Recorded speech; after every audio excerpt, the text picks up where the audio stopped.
Well again good morning to all of you. हम लोगों ने कल जिस टॉपिक पे डिस्कशन किया था वो था मार्केटिंग के ऊपर। मार्केटिंग क्या है आप लोगों ने समझा होगा, बट मार्केटिंग का जो सबसे इम्पोर्टेंट पैरामीटर होता है इसको समझना आज हमको बहुत ज़रूरी है। इस पैरामीटर के ऊपर मैं हो सकता है आज के अलावा भी 2 सेशन और लूँ। इसे हम लोग कहते हैं मार्केटिंग मैनेजमेंट। और मार्केटिंग मैनेजमेंट का सबसे पहला पॉइंट आता है टाइम मैनेजमेंट। सबसे पहले आपको ये पता होना चाहिए कि टाइम है क्या। अगर मैं आपसे सामान्य डेफिनेशन पूछे तो आप कहोगे सुबह से शाम होती है, घड़ी घूमती है, जो व्यतीत हो रहा समय है। वास्तव में ये समय नहीं है, इसे अवधि कहा जाता है। समय की अवधि कहा जाता है, समय ये नहीं है। समय उसे कहा जाता है जिसका हम उपयोग करते हैं, या दुरुपयोग करते हैं या सदुपयोग करते हैं, पर उपयोग करते हैं वो समय होता है। आप अपने शरीर से, अपने ब्रेन से, अपने मन से जिन चीजों का उपयोग कर रहे हैं जितनी अवधि में, वही आपका समय है, अन्यथा वो समय आपका नहीं है। यदि आप लोगों ने मेरे सेशन को ऑनलाइन जो मैंने बनाया था लर्निंग एटीट्यूड को लेकर अगर देखा तो उसमें मैंने थोड़ा समझाया हुआ है कि इस संसार में जो बौद्धिक स्तर होता है वो 5 से 10% किन लोगों का होता है, 10 से 15% किन लोगों का होता है, 15 से 25% किन लोगों का होता है। और ये हम सबके लिए बहुत महत्वपूर्ण है समझना कि समय वास्तव में किस प्रकार से काम करता है और हमारा जीवन किस प्रकार से समय के अधीन होकर काम कर रहा है। आप इतना जानने का प्रयास करें कि जब आप सुबह उठते हैं तो उठते समय आपको उठा कौन रहा होता है? घड़ी का अलार्म, या किसी पक्षी की चहचहाट, या परिवार में किसी के द्वारा आपको बोलकर उठाया जाता है? ये चेक करना है। दूसरा ये चेक करना है कि आप उठ रहे हैं तो उसके पीछे लक्ष्य क्या, उठने के पीछे। उदाहरण के तौर पे जब हम लोग किसी स्कूल में जा रहे बच्चे के विषय में जानकारी लेते हैं, तो जब बच्चा स्कूल जा रहा होता है सुबह 6 बजे 7 बजे उसका जो स्कूल के उठने का समय होता है, तो उस समय उठता है और उसका पूरा परिवार उस समय एक अलर्ट मोड में आ जाता है। वो जो पूरा परिवार उसका है वो ये देखता है कि बच्चे को हमें 8 बजे स्कूल तक पहुंचा देना है, तो वो 7 बजे से 8 बजे के बीच में सारी तैयारी करके बच्चे को अलविदा घर से कह देते हैं। उसके उपरांत अगर आपको किसी ऑफिस वगैरह में जाना है तो उस ऑफिस में जाने के लिए तैयारियां होती हैं। जब आप ऑफिस से निकल जाते हैं तो घर में जो आपकी माताएं या बहनें जो घर पे रहती है वो घर के कामकाज को संभालती हैं। बट सुबह से लेकर शाम तक आपको ये जानकारी होनी आवश्यक है कि आपको चला कौन रहा है, आपको घुमा कौन रहा है, आपको निर्देश कौन दे रहा है। मार्केटिंग में सबसे महत्वपूर्ण है निर्देशों को और आदेशों को समझना कि कौन निर्देश दे रहा है। हमारे निर्देश और आदेश, पहले समझाया था निर्देश और आदेश में डिफरेंस क्या होता है। निर्देश उन सूचनाओं को कहा जाता है जो कि मतलब जो दी जाती है कि यह ऐसा किया जाए, हाँ और ना में उसका उत्तर निकलता है, और आदेश हमेशा हाँ में पालन किया जाता है। इंग्लिश के अंदर अगर हम प्रोग्रामिंग की बात करते हैं, जैसे आप लोग कंप्यूटर जानते हैं, कंप्यूटर निर्देशों पर काम करता है जिसको हम स्टेटमेंट या इंस्ट्रक्शंस भी कहते हैं। इंस्ट्रक्शंस उन सेंटेंसेस को कहा जाता है जो कि हमेशा अपना उत्तर हाँ या फिर ना में देता है। उदाहरण के तौर पे सूर्य पूर्व से उदय होता है, इसका उत्तर सदैव क्या होगा? हाँ। सूर्य पश्चिम में अस्त होता है, इसका उत्तर क्या हो सदैव? हाँ। मैं भोजन करता हूँ, हाँ। मैं पानी पीता हूँ, हाँ। अब मैं कह रहा हूँ कि बहुत सुंदर दृश्य है जिसमें पक्षी चहचहा रहे हैं, नदी बह रही है, इसका वर्णन नहीं किया जा सकता। अब ये क्या है? ये ग्रुप ऑफ फ्रेजेस है, इसका उत्तर हाँ या ना में दिया भी जा सकता, नहीं भी दिया जा सकता। तो ऐसा कोई भी वाक्य जिसका उत्तर हाँ या ना में नहीं दिया जाता उसको केवल वाक्य के रूप में कहा जाता है। परंतु यदि किसी वाक्य का उत्तर हाँ या ना में निर्धारित रूप में कह दिया जाए उसको हम क्या कहते हैं? निर्देश। लेकिन वो निर्देश जब लागू करने के लिए एक ग्रीन सिग्नल दे दिया जाए तो क्या बन जाता है, वो आदेश बन जाता है। तो आपको ये देखना है कि हमारे जीवन में निर्देश कौन दे रहा है और हम किसके आदेश का पालन कर रहे हैं। मैं दोबारा रिपीट कर रहा हूँ, हमारे जीवन में निर्देश कौन दे रहा है और हम किसके आदेशों का पालन कर रहे हैं। निर्देश का मतलब काम करना है या नहीं करना है, ये तो निर्देश हो गया। आदेश मतलब काम करना ही है। हमारा जीवन विश्व के लगभग 99% लोग, ध्यान रखिएगा आप उसमें से एक नहीं है, विश्व के 99% लोग जो है वो 1% लोगों के आदेश अथवा निर्देशों के अनुसार चल रहे हैं। ये आप ध्यान रखिएगा, ये मैं नहीं कहता, ये यूनिवर्सल डेटा कहता। आनंद जी इसको समर्थन देंगे मेरी बात का।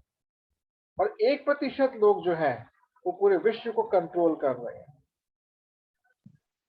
अभी मैंने आपकी जो मीटिंग को थोड़ा 15 मिनट के लिए पोस्टपोन किया, मैं ऑलरेडी मीटिंग में था और वो मीटिंग ब्लॉक की थी, उसमें इसी विषय पर चर्चा भी हो रही थी।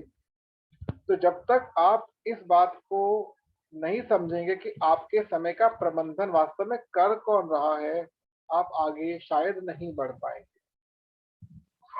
इसके लिए सर्वप्रथम आपको स्वयं के प्रति निष्ठावान होना बहुत आवश्यक है। स्वयं के प्रति कि मेरा समय प्रातःकालीन 6, 7, 8 जब से मैं उठता हूँ और रात्रि जब तक मैं सोता नहीं हूँ, मैं कर क्या रहा हूँ, किसके लिए कर रहा हूँ। मुझे अभी तक वो दिन नहीं भूलता, मई 2000 का दिन था वो, और मुझे एक चीज को लेकर आभास हुआ कि मैं हूं कौन, हु आई एम। क्योंकि आदमी उस समय पढ़ाई के वक्त होता है और कुछ इसकी चीजें अंदर से कचोटती हैं। और ये प्रश्न क्यों उठा, इसके पीछे एक लंबी कहानी, वहां पे नहीं जाना चाहूंगा। अब इस प्रश्न के उत्तर के लिए मैंने सबसे पहले क्या काम किया, मैंने अपने आप को एकाकी में डालना शुरू किया। मैं दिन भर जितना भी व्यस्त रहता था, पर आधा घंटा मैं अपने साथ बिताया करता था।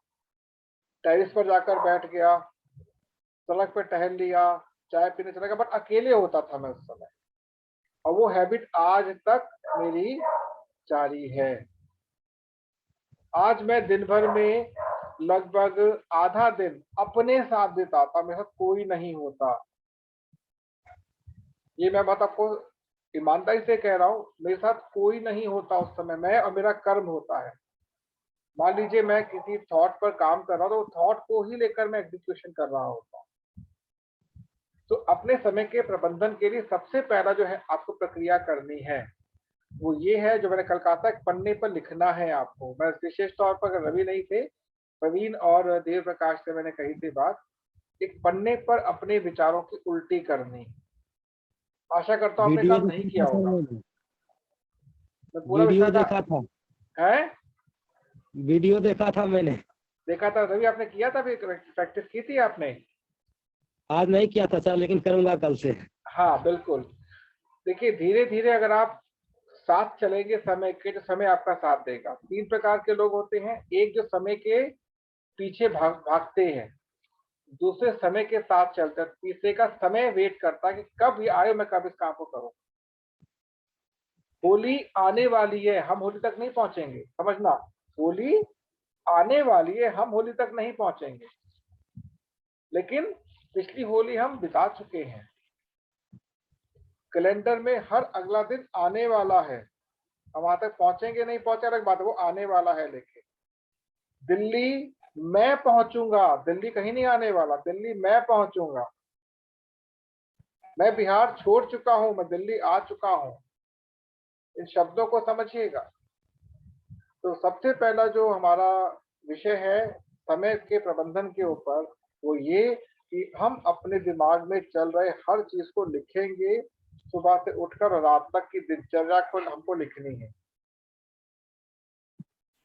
मैं इस समय जिस स्तर पर बैठकर आपसे बात कर रहा हूं, वहां तक आप लोग शायद पहुंचने में आपको बहुत समय लगे, लेकिन मैं आपको खींचकर वहां पर पहुंचा सकता हूं। जिस कर्म को करने में अनंत को 20 साल लगे, हो सकता है 20 दिन में आपको ट्रांसफर कर दे वो, पर 20 साल की तपस्या से वो चीज सामने आई है। सिमिलरली जिस चीज को मैंने प्राप्त करने में अपने जीवन का लगभग आधा समय व्यतीत कर दिया, आपको मैं बहुत जल्दी वो चीज दूंगा ताकि आपको उसके लिए प्रतीक्षा ना करनी पड़े। लेकिन क्या आप उसके पात्र हैं? अगर नहीं तो बनना होगा। अब मैं आपसे एक प्रश्न पूछूंगा समय प्रबंधन के ऊपर, सभी के लिए, कि आपके जीवन के आदर्श किसको मानते हैं? आप अपने जीवन का आदर्श किसको मानते हैं? सोचिए आराम से, बहुत कूलली सोचिए कि आपके जीवन का आदर्श कौन है। ये बहुत बड़ा प्रश्न है। शाहरुख खान एक बहुत बड़े कलाकार, सुना होगा आपने। उनके बेटे का फिल्मी जो सबसे अच्छा कलाकार है, पता है कौन है? गोविंदा। वो खुद एक इंटरव्यू में स्वीकार किया था कि मेरे बेटे गोविंदा को बेस्ट कलाकार मानते हैं। इसी प्रकार आपके जीवन में आपने किसको अपना आदर्श माना हुआ माँ बाप को। है? माँ बाप को। माँ बाप को। मम्मी बहुत पापा। अच्छी, बहुत बढ़िया। प्रवीण आपने? माता पिता और गुरु को। माता पिता और गुरु को, ठीक है। रवि आपने? परिवार को सर हम। परिवार को। अनंत आपने?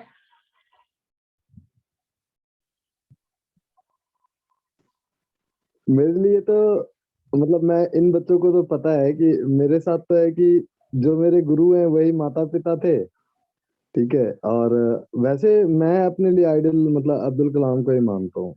मतलब अभी बहुत तक मैं बहुत अच्छी बात। वही उनकी काफी चीजें मैं वैसे मान मतलब अपनी लाइफ में चलना चाहता हूँ कि हाँ वैसे होना चाहिए।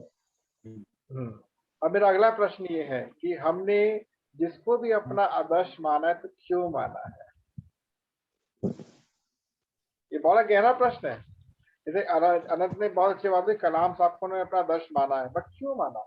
क्योंकि उसके पीछे एक तथ्य है, हाँ, उसके पीछे तो एक बहुत बड़ा तथ्य है जो कि उन्होंने उसको आदर्श माना। हाँ एक इसलिए आप तथ्य है फिर से उसके पीछे। पूछते हैं ना कि मेरा आदर्श कौन है जीवन का, तो मैं अपने जीवन का स्वयं आदर्श हूँ।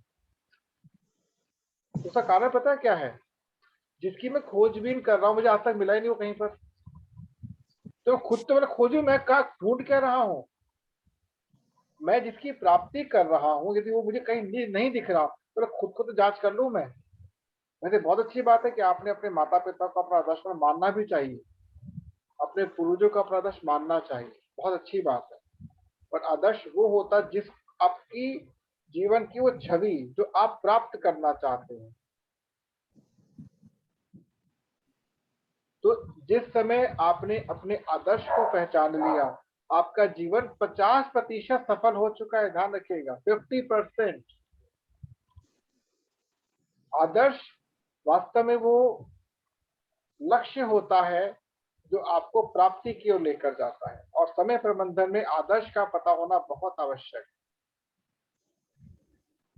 इस समय प्रबंधन को लेकर बड़े बड़े दार्शनिकों ने, बड़े बड़े संतों ने, बड़े बड़े महात्माओं ने कई प्रकार की बातें कही,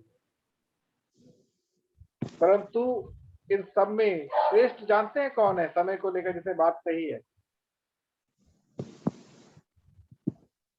शायद कोई बता नहीं पाएगा इस बात को कि श्रेष्ठ कौन है, समय को लेकर सबसे अच्छी बात कही है।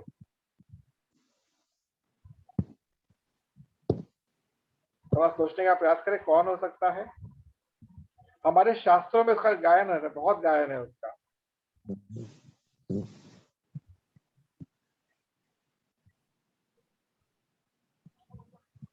वो महाभारत वाले तो है। हाँ, मैं समय हूँ। कौन कौन? समय का तो गीता में भी काफी अच्छा वो दिया हुआ है, रामायण के पहले भी बोलते हैं उसके। हाँ, काफी हद तक क्लोज हो। वास्तव में समय की सबसे अच्छी परिभाषा दी है पवन पुत्र हनुमान ने। अगर आप इसको स्टडी करेंगे ना गोस्वामी तुलसीदास जी के लेखनी के माध्यम से, आप समझ जाएंगे कि मैं ऐसा क्यों कह रहा हूं। अब मैंने इस विषय को इसलिए आपसे कही बात कि उन्होंने अपने लक्ष्य को किसको बना दिया? स्वयं राम उनके लक्ष्य थे। एक आपसे छोटी सी स्टोरी शेयर करता हूं, शायद आपको सुनी हो कहीं आपने, कि एक बार बाली, विवाह से पूर्व की बात है, अपने बल के घमंड में चूर भ्रमण कर रहा था और एक जंगल में गया, वन में गया, जंगल वन में गया। वहां पर वो पेड़ों को उखाड़ रहा था और उत्पात मचा रहा था। वहीं पर जो महावीर जी थे, हनुमान जी थे, वो राम की आराधना कर रहे थे। तो बड़ी विनम्रता से उन्होंने कहा कि हे बाली, हे किष्किंधा के होने वाले नरेश, आपसे एक निवेदन है कि इस वन की शांति को भंग ना करें। तो उसने बड़े ही घमंड में कहा कि तू मुझे रोकेगा? अरे नहीं, मैं कुछ नहीं होता रोकने वाला। क्या तेरा भगवान मुझे, राम मुझे रोकेगा आकर? अब हनुमान जी ने अपने तो अपमान सह लिए, पर राम का अपमान वो सहन नहीं कर पाए। उन्हें कहा देखिए, आपने मुझ तक कही तो बात चलती है, बट अगर आपने राम का नाम लिया तो आपको उसकी तो महिमा देखनी ही होगी एक बार। तो ठीक है, मैं तुझे चुनौती देता हूँ, आप द्वंद्व में से युद्ध कर। तो अगला दिन निर्धारित हुआ कि द्वंद्व किया जाए, किसके बीच में? बाली के बीच में और हनुमान के बीच में। जब ये घटना पता लगी ब्रह्मा जी को, तो ब्रह्मा जी पहुंच गए सुबह सुबह किसके पास? हनुमान के पास। और हनुमान से कहा कि हे पवन पुत्र, आपसे निवेदन है कि आप केवल अपनी शक्ति का 1/10वां भाग लेकर ही जाइएगा, निवेदन है आपसे। तो जो आ गया ब्रह्मदेव, हनुमान जी पहुंचे हैं और वहां पे बाली उनकी प्रतीक्षा कर रहा था। हनुमान ने केवल अपना पहला पैर रखा था कहां पर? द्वंद्व क्रिया के मैदान में। और अब ब्रह्मा ने किससे बोला? बाली से, कि जितनी दूर तक भाग सकता है भाग जा। बाली वहां से 300 कोस दूर चला गया और ब्रह्मा जी उसके पीछे पीछे। और पूछा, बाली कैसा अनुभव कर रहे हो? उसने कहा, मुझे ऐसा अनुभव हो रहा कि पूरे ब्रह्मांड की ताकत मेरे अंदर आ चुकी, नसें फटने को हो रही है, मैं क्या करूं? तब तक हनुमान जी पहुंच गए वहां पर। तो ब्रह्मा जी ने कहा कि हनुमान से मैंने निवेदन किया था कि 1/10वां भाग लेकर ही जाना, उसकी आधी ताकत तूने अभी ली है बाली, तब तेरा ये हाल है। सोच, अगर ये भी ताकत लेके पहुंचे तो मर चुका होता अब तक। अब इस संदर्भ को समझिए कि वो राम जो उनके लक्ष्य थे, ध्यान रखिएगा, जो लक्ष्य थे वो उतने उनके न समाहित हो चुके थे कि 1/10वां भाग भी सहन करने योग्य नहीं था। इसे कहते समय को अपने पक्ष में कर लेना। आप मेरी बात को कुछ समझ पाए होंगे। तो समय का प्रबंधन सबसे पहले आपके आदर्श से शुरू होता है। मैं अगर अपने माता पिता को, अपने गुरुजन को, अपने किसी व्यक्ति को आदर्श मान रहा हूं, तो उसके पीछे का मेरा लॉजिक क्या है, मुझे ये कम से कम स्पष्ट होना चाहिए। मैं कभी नहीं कहूंगा कि आपके आदर्श गलत है, मेरे सही है, मैं कभी नहीं कहूंगा। पर जीवन में आदर्श हमेशा आपके जीवन का लक्ष्य निर्धारित करता है। अनंत क्योंकि एक रिसर्च फील्ड को बिलोंग करते, तो कलाम साहब से ऊपर रिसर्चर मैं किसी को नहीं मानता।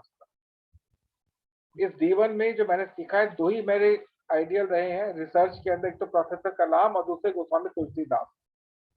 ये दोनों अपने में बहुत हाई लेवल के रिसर्चर रहे हैं, क्योंकि मैं जिस कॉन्सेप्ट पे मैं काम कर रहा हूँ, मेरे से पहले काम एक ही व्यक्ति ने किया है, वो गोस्वामी तुलसीदास थे, टाइम मशीन।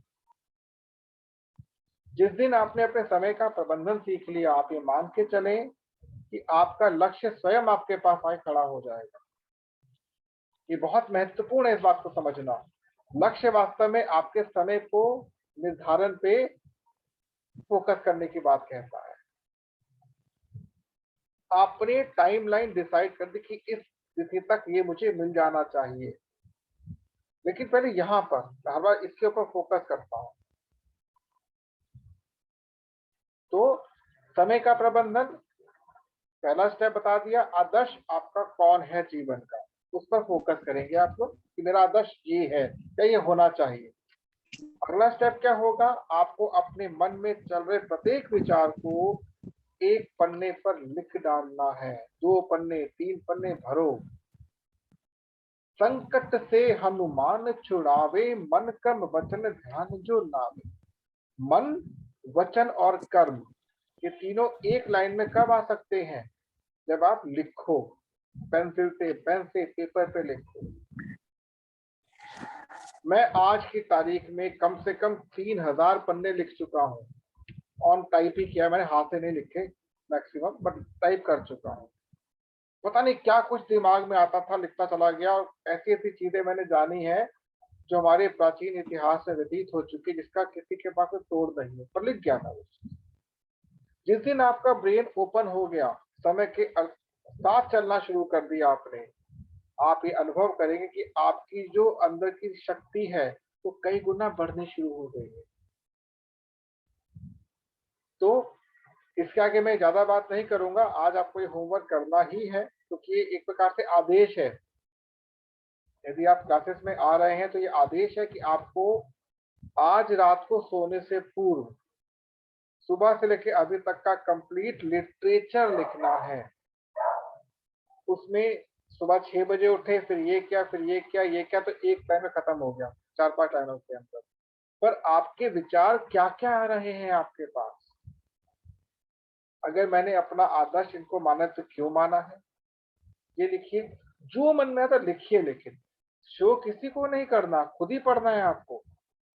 और पढ़ेंगे कल आप, आज लिखेंगे कल पढ़ेंगे, और ये हैबिट आपको लगातार 1 वीक करनी है। आप अपने अंदर एक बदलाव अनुभव करें। मैं क्योंकि कर चुका हूं, मुझे बदलाव मिल चुका है, इसलिए आपसे मैं ये चर्चा कर रहा हूं। तो अब मैं चाहूंगा रवि आज कुछ कहें।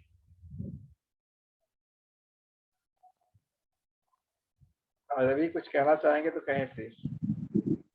जी सर। सर मेरा नाम पूरा रवि रोशन कुमार हुआ। मेरे पिताजी एक छोटे से किसान हैं। हम बिहार बोर्ड से 12th तक की शिक्षा लिए हुए हैं। हमने जो भी सीखा है सब कुछ लर्नर कॉर्पोरेशन से ही सीखा है। इससे पहले हमने कहीं काम नहीं किया है, और मैं यहाँ जाके डेली कुछ ना कुछ सीख के ही आता हूँ।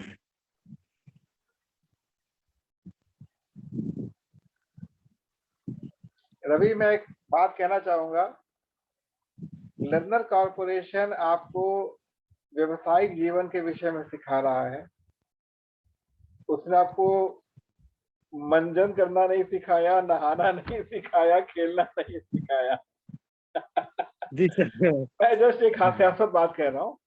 आप इसको इस प्रकार से मॉडिफाई करें कि व्यवसायिक जीवन की मैंने अपना प्रारंभ लर्नर कॉर्पोरेशन से ही किया है, और मैं अपने आप को लर्नर कॉर्पोरेशन के साथ तब तक जुड़े रखना पसंद करूंगा जब तक कि मैं सीखता रहूं, क्योंकि लर्नर कॉर्पोरेशन जी सीखने सर। के लिए, जी जिस दिन सर। सीखना बंद उस दिन जीतना बंद।